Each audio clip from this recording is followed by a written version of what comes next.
Nuevamente, bienvenidos a esta semana número 2. Vamos a continuar con nuestro curso de impacto ambiental. En esta sesión vamos a hablar de los métodos que hay para valorar el impacto ambiental. Los métodos que existen se resumen de la siguiente manera: listas de control, redes o diagramas de secuencia, métodos de sobreposición de área, matrices simples y matrices modificadas. Los métodos principales o los primeros métodos, las listas de control, es simplemente una relación que nos describe los componentes del sistema en una columna y por otro lado nos dice la posibilidad de que vaya a ocurrir un impacto por la realización de un proyecto determinado, o si no va a ocurrir, también nos puede indicar si hay dudas sobre de que llegue a ocurrir algún impacto. En estas listas también se aprovecha una columna para hacer comentarios. Es un método básico, pero es lo más elemental que habría para elaborar una relación de impactos o valorar el impacto ambiental. Se puede hacer una lista de control un poco más elaborada. Esta es una lista un poco más elaborada donde podemos observar que, por ejemplo, para la calidad del suelo o el proceso de suelo, la valoración puede ser de diferentes aspectos. En este caso se considera que el impacto puede ser directo, que va a ser de largo plazo, que va a ser irreversible y además severo. De la misma manera se pueden calificar otros procesos de la naturaleza. Comparado con el método anterior, este muestra más detalle. Ahora, los métodos de diagrama de redes básicamente es una representación gráfica de lo que viene siendo una relación causa-efecto. Por ejemplo, aquí realizando la construcción de un puente vemos que se va a afectar la vegetación, el flujo de agua, la forma del cauce y además un impacto sobre el paisaje. En particular, la forma del cauce puede influir en la velocidad del agua. Si aumenta la velocidad del agua, aumenta el proceso de erosión y, como consecuencia, la dinámica del cauce. Es muy importante en los diagramas de redes siempre mantener la relación causa-efecto.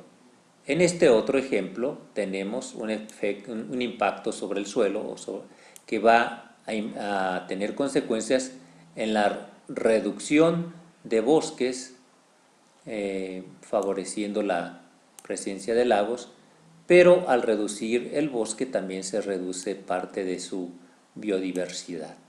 Este impacto en este caso se considera alto. Los diagramas de redes se han hecho cada vez más elaborados. Aquí, por ejemplo, vemos el método de Bonavare y Fard de 2011, donde además de tener la relación causa-efecto, utilizan un solo recuadro para los impactos negativos primarios y doble cuadro para los de tipo positivo. De la misma manera lo hacen con círculos círculo simple para impactos negativos secundarios e impactos positivos secundarios. Además se ayuda de una lista de colores. Esta forma de representar un diagrama de redes es un poco más elaborada y tiene la ventaja de que podemos identificar en todo el esquema, en todo el proceso del impacto ambiental, donde se concentran los impactos de tipo primario, de tipo secundario y también de forma positiva o negativa. Además de que los podemos tener identificados por una particularidad determinada. Es muy importante que se revise la información complementaria porque hay varias referencias, entre ellas la que estamos mostrando, para poder dejar más claros los conceptos. Las matrices simples describen por un lado los componentes del ambiente y por otro lado todas las acciones que se tienen consideradas para el desarrollo de un proyecto. En este caso se van asociando las fases del proyecto con un factor específico del ambiente, donde hay un impacto, se toma en cuenta y se van llenando las celdas de acuerdo a esta relación de impactos. Una forma también de representar el impacto ambiental es a través de una matriz simple. Uno de ellos ejemplos es una matriz que nos resalta la importancia y generalmente esta matriz la utilizamos cuando tenemos más identificados de forma más específica algunos impactos. Más adelante vamos a mostrar un ejemplo. La matriz de Leopold considera muchos factores que van a impactar sobre el entorno, que van a transformar el suelo o que van a implicar una extracción de recursos. Al mismo tiempo, considera el factor agua, atmósfera. En total, es una relación de factores que se cruzan con las acciones del proyecto, y esto pues nos da una matriz. Desde luego que no todos los factores tienen que ver con un proyecto determinado, pero también nos sirve para identificar lo más relevante y a partir de eso hacer una segunda matriz de las relaciones más importantes. La matriz de Leopold califica la relación entre las acciones que se proponen y los componentes del sistema con dos atributos. Uno de ellos es la magnitud del impacto y el otro se refiere a la importancia. En la parte superior anotamos un número relacionado con la magnitud que va de 1 a 10.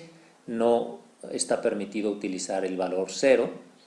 Y en la parte superior pueden ir números positivos o negativos según el caso. En la parte inferior iría una descripción de la importancia que solo corresponde para valores positivos. Una vez que se tienen identificados los factores y las fases del proyecto, se pueden identificar las regiones o las relaciones que destacan donde puede ocurrir los impactos más grandes. Las sumas horizontales y verticales nos van a permitir encontrar, por un lado, fases del proyecto o bien componentes que resultarían más afectados con el desarrollo o la aplicación de un proyecto determinado. Cuando podemos identificar de forma más específica algunos procesos del sistema, podemos utilizar una matriz de importancia para ver qué tan importante es el impacto ambiental. En este caso, consideramos los atributos, o el primero es del signo, para ver si es un efecto positivo o negativo, la intensidad, la extensión y todos ellos como aquí se definen, el momento en el que va a ocurrir, la persistencia, reversibilidad, sinergia, acumulación, el efecto, la periodicidad y la recuperabilidad del sistema. El cálculo de la importancia es de acuerdo a esta ecuación que en la literatura se recomienda hacer una ponderación con un valor de 3 y un valor de 2, en este caso para los dos primeros atributos de la importancia. En este ejemplo nos quedaría más claro porque aquí tenemos nuevamente la expresión y aquí tenemos la escala de los valores posibles. Entonces, valores menores de 25 son aspectos irrelevantes de impacto ambiental y valores críticos estarían arriba de 75. En este ejemplo podemos ver que todas las fases de un proyecto determinado, que es movimiento de tierra, construcción de infraestructura y construcción de edificación, todas estas fases del proyecto son de tipo negativo y tienen una calificación de acuerdo a cada una de las características, de acuerdo a la importancia. Todos tienen un valor de menos 26 que consideramos como un impacto moderado. Negativo, pero moderado. Eso es aplicando la ecuación anterior. Entonces, de esta forma tendríamos un primer criterio para valorar la importancia del impacto. Uno de los métodos más avanzados o una matriz más elaborada o compleja es la matriz de Vatel-Columbus, que tiene la siguiente particularidad. Separa los componentes del sistema en ecológicos, de contaminación ambiental, aspectos estéticos, aspectos de interés humano. Cada uno de estos aspectos va a tener un peso, la suma total de puntos es igual a 1000 unidades. Y dentro de cada uno de estos pues hay particularidades que nos van a dar una suma determinada. Por ejemplo, el valor máximo que tendríamos para calificar pastizales y praderas sería de 14. Para poder ponderar ese 14 tendríamos que utilizar otro criterio que lo conocemos como una función de transformación. Una función de transformación es una gráfica que nos describe cuál es la ponderación que le vamos a dar a un determinado factor del ambiente de acuerdo a un comportamiento. Es importante resaltar que una matriz de este tipo se desarrolla en dos escenarios, con el proyecto y también sin el proyecto, para poder calcular la diferencia que es el cambio neto que ocurre en aplicando y no aplicando del proyecto. Es muy importante también considerar que al hacer las sumatorias podemos destacar cuáles de los aspectos generales del ambiente resultaría más afectado. Son ejemplos de funciones de transformación y se construyen consultando a expertos y es una forma gráfica de darle un valor a un atributo determinado. Por ejemplo, aquí si estamos hablando de oxígeno disuelto o de acuerdo al porcentaje de saturación en el agua, ¿verdad? Podemos ver que si tenemos un valor de 100, la calidad ambiental es muy buena. En el caso de número de patógenos por unidad de volumen de agua, cuanto más alto es el número, la calidad disminuye. Entonces, valores altos en cuanto a patógenos humanos estarían deteriorando la calidad. El valor de la calidad ambiental puede ir de 0 a 100 o también de 0 a 1.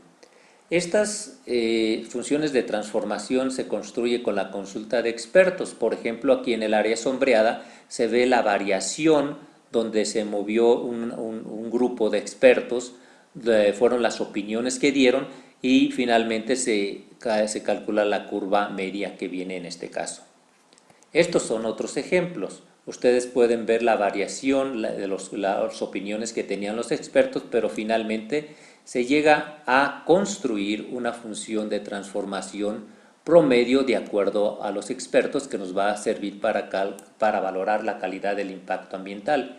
En este caso, los impactos que ocasionen que el pH en el agua esté cercano a 7 nos van a generar calidades ambientales buenas, pero los valores extremos nos van a llevar a calidades ambientales bajas.